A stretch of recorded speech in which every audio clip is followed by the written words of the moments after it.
Hello and welcome back to the channel. And in this video, we're going to cover using game objects in Unity. Once you have your idea in place and you're ready to start prototyping, you want to use Unity's primitive game objects to get yourself set up. So Unity has a few different shapes that we can use for modeling to get your environment set up so that you can then test out the fundamentals of your game. So different geometric shapes can include a cube, a sphere, you can have a capsule, cylinder, a plane, and or quad. And so these primitive game objects will help you for your prototyping, but also we can go through some of the tools that we covered in the previous video on how to use and manipulate these game objects. So if you have your project opened up and loaded, here I have my sample scene. And right now, again, I'm given just my main camera and my directional light. If I wanted to add some game objects to my scene that I'm currently working in, up in the left-hand corner of the hierarchy panel is a plus with a drop-down arrow. And I can create things like empty game objects. These could be little placeholders for spawn locations. They can be created for different system managers in your game. But with us going through the basics, we're going to go down to this 3D objects and we're going to go over to the different primitive objects that we have here to use. Now I'm going to go ahead and create a cube for the very first primitive shape that we can cover. So I've created this game object. It's labeled a cube. Right now it's asking me, do I want to keep this name or do I want to rename this game object? So if I hit enter, it's going to keep the name cube here. If in the future you decide you want to change this and you no longer want the cube to be a cube, but it's represented as something different, I can right click and I can rename this cube, or over in the inspector, there is the name at the very top. And let's say maybe I don't want this to be cube, but maybe say this would be like a facing wall, for instance. So I can call this wall instead. Now, in terms of how you're naming your objects, this is up to you. These other game objects that they've created that are pre-built for us, this main camera and the directional light, you can notice that they got a capital M for main and a capital C for camera and a space between the two words. So if you wanted to follow that same naming convention, I could do that as well. So this wall would not match the same naming convention. So what I could do is right click, rename, make this a capital W but a lowercase a-l-l for wall, for a single word. So it matches that same naming convention there. And right now when I created this cube, let's go ahead and change that back to cube for the moment. It's placed this cube in the world, and its transform here is placing it on the X at 2.86, and its Y and its Z. So it's not set to 0, 0, 0. It just created the object. So if I wanted to move this into a specific position, if I am on the move tool, let's say I go to the view tool, the hand tool here. I can select the move tool, the arrows, and it brings up the colored handles here. Or if I go back to the move, if I press W on the keyboard, that's the shortcut to bring up the handles here. And then I can move this. This will be the Z. Blue is Z. X is red. And green is your Y. And I can move this, say, into a specific position. Or right here in the middle, I can grab this and I can move this in all 3 dimensions. But what happens if it kind of gets out of the way? Like right now, I don't know where the ground is, so I don't know what this is supposed to be for. So I don't have a position, but I can always change this and put this at a good starting position. So I'm going to start this at 0 on the X, 0 on the Y, and 0 on the Z. And there we have it. There is our cube at the 0, 0, 0 point in the world. Now I've deselected my object, and when I deselected the object, you notice that the inspector no longer has properties. If I want to bring back up the properties information, I have to select the specific game object that I can use to bring back those properties. And what's given here for us? So this cube, three-dimensional object, comes with a transform. This is position, rotation, scale in the world. It's given a mesh renderer.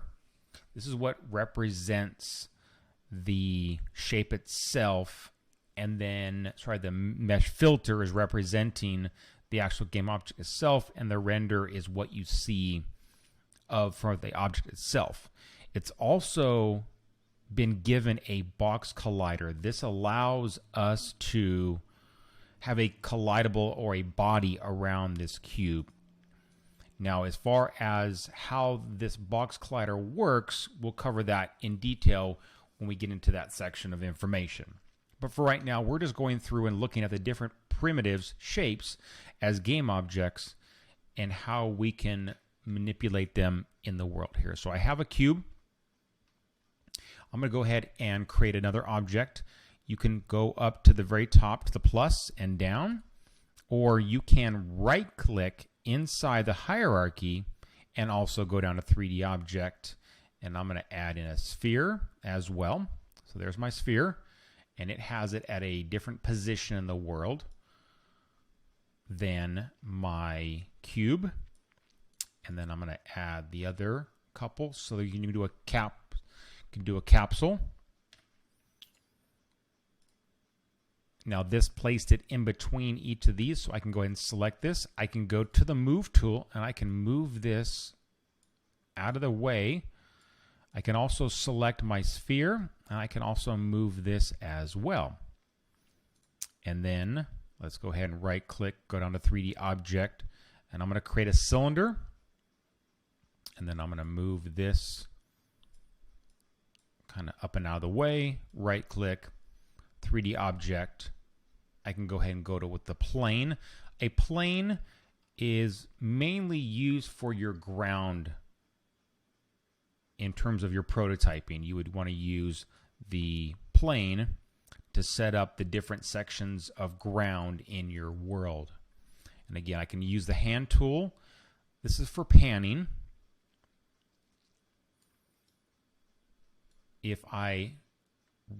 With the hand tool selected, if I right click on the mouse, I can have that object stay fixed, and I'm panning around here as well. And then I can use the WASD keys to kind of move around in the space if I need to. And you notice that right now the hand tool has the hand as the mouse, and as soon as I right click the mouse, it has a black eye and the four little dots that represents the WASD keys to kind of move around in the world. And then lastly, on our 3D shapes, I can go and add a quad. And there is our quad in the world itself, right there. So those are the different primitives that we have to work with in our specific scene in terms of prototyping your game. You can use these in different combinations. You can create different areas in your game when you're prototyping using these.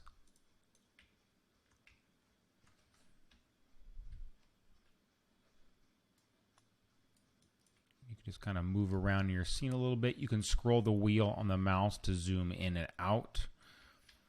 You can kind of keep going around and around on your scene and just take the time to play around with the tools that are given to you when creating your specific world here.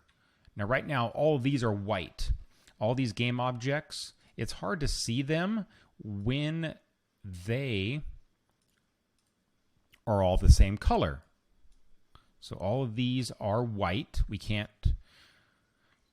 We can keep them white, or we can change their color to give them a little bit of color contrast. And that's one thing you can do with this.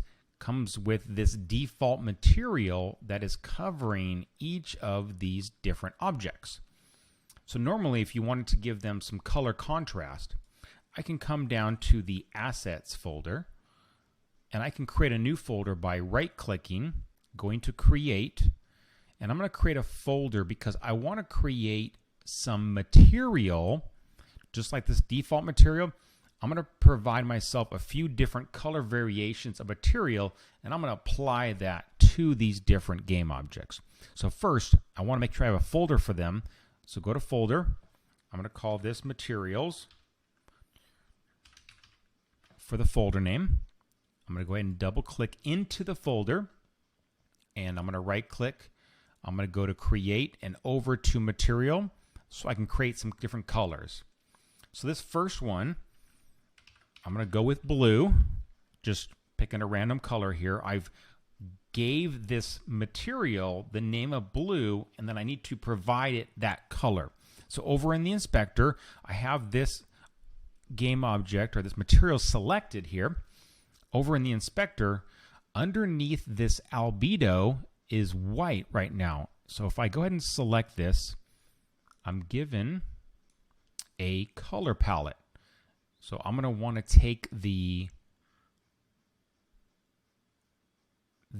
circular and move over to my blue colors, and then change this to a blue that fits the style. So that's blue. And now I have a material that is blue, and then I can use this and add this to a specific game object. So let's go ahead and select the cube, and I'm going to take this blue and I'm going to drag this in on the cube, and now my cube is now blue instead of white. And then I can go ahead and move this around in the world, give it using the handles for placement. Let's zoom out. Let's go with a different color for the sphere. So I'm going to right click in the materials folder, go to Create. I want to go over to Material, and this time I'm going to do red. Make sure that material object is selected. I'm going to go over to the albedo, select the white color bar, and then I'm going to move this into the red, and I'm going to take this and I'm going to apply that material to my sphere. And then we have our capsule next. So our capsule, and let's go with green. So right click, Create, over to Material. This will be green. Go to the inspector, and I'm going to change this to a green color. And then I can take that and apply that to my capsule, which is green now. And then let's go with a yellow. And I'm going to go over to the yellows.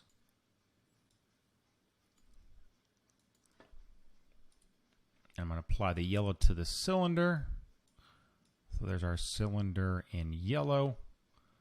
Our plane itself, let's go with a brown. No reason why, but we'll go with brown.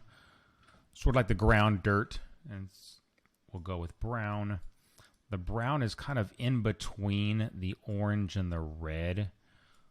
Will be a good way to find the brown. So that's our plane. And then we have our quad. And then I'm going to go ahead and we'll go with orange for this. So our orange color.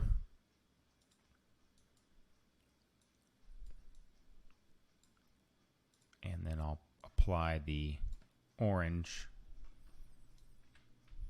to the quad itself.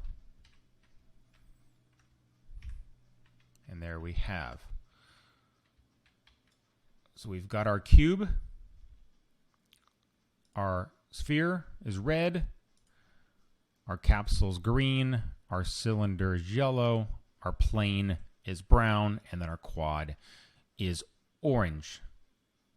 I could take some of these objects, let's say the cube here, and I could use the rotate tool, and I can provide a little bit of rotation practicing using the tool. So I'm going to rotate my cube. The sphere is already circular in shape, so if I was to rotate this, you're not going to see that unless it's in game action. The capsule, this could be seen because of the shape. I can do a little bit of rotation there. The cylinder, I would have to rotate there. The cylinder there. The plane I'm going to leave alone. But what I could do is I could scale. So I can go down to the tool, to the scale tool, and I can scale up my plane to provide a little bit more ground coverage for my game. And then our quad, let's say I want to zoom in on our quad. I'm going to go ahead and double click on that. That's going to focus in on the quad itself. And I could go to the rect tool and I could stretch just one side versus the other, but also I can also move it into position or into a different position in the world. And there you have it. So there's the introduction to Unity's primitive game objects.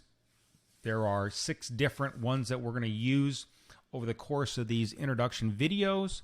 We introduced the materials that we can add different colors to our game objects so we can differentiate what they are.